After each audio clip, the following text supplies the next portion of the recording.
தந்தை, மகன், தூய ஆவியாரின் பெயராலே ஆமென். இயேசு கிறிஸ்துவின் அன்புமிக்க சகோதர சகோதரிகளை உங்கள் அனைவருக்கும் கிறிஸ்து இயேசுவின் அன்புக்கான வணக்கத்தை தெரிவித்துக் கொள்கின்றேன்.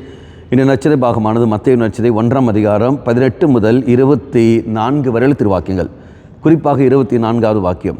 யோசேப்பு தூக்கத்திலிருந்து விழித்தெழுந்து ஆண்டவரின் தூதர் தமக்கு பணித்தவாறே தம் மனைவியை ஏற்றுக்கொண்டார்.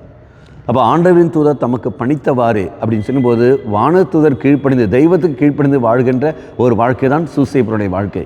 மக்களை நீ நானும் யாருக்கு கீழ்ப்படிந்து வாழ்கிறோம் பாருங்கள். மனிதனுக்கு கீழ்ப்படுகிறோமா, தெய்வத்துக்கு கீழ்ப்படுகிறோமா? இங்கே மரியாதை அவன் ஏற்றுக்கொள்ள காரணம் தெய்வம் சொன்ன அந்த காரணத்தினால் இது அவரை ஏற்றுக்கொள்கின்றார்.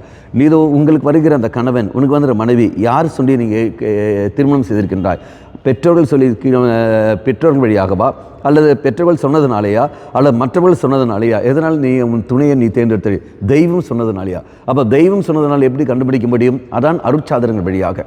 அப்போ அருட்சாதனங்கள் வழியாக ஒன்று அந்த ஓலை எழுதுகிற சமயத்தில், 2வது ஓலை வாசிக்கிற சமயத்தில், 3வது திருமணத்துக்கு முன்னாடி அந்த சம்மதம் கேட்கிறார்கள்.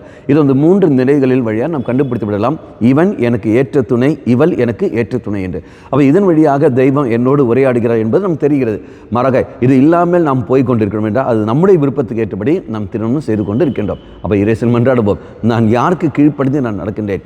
தெய்வத்துக்கு கீழ்ப்படிந்து நடக்கின்றேனா, அல்லது மனிதனுக்கு கீழ்ப்படிந்து போகின்றேனா? இறைசனில் கேட்டு பதில் கொடுத்து அதுக்கான விடையை தேடுவோம். அம்மா மாதாவே, நான் என்றும் இறைவனுக்கு ஏற்ற ஒரு வாழ்க்கை நான் வாழ நீரே எங்களுக்கு கிருபை புரிந்தல்லும். எங்களுக்காக பரிந்து பேசும் தந்தை, மகன், தூய ஆவியாரின் பெயராலே ஆமென்.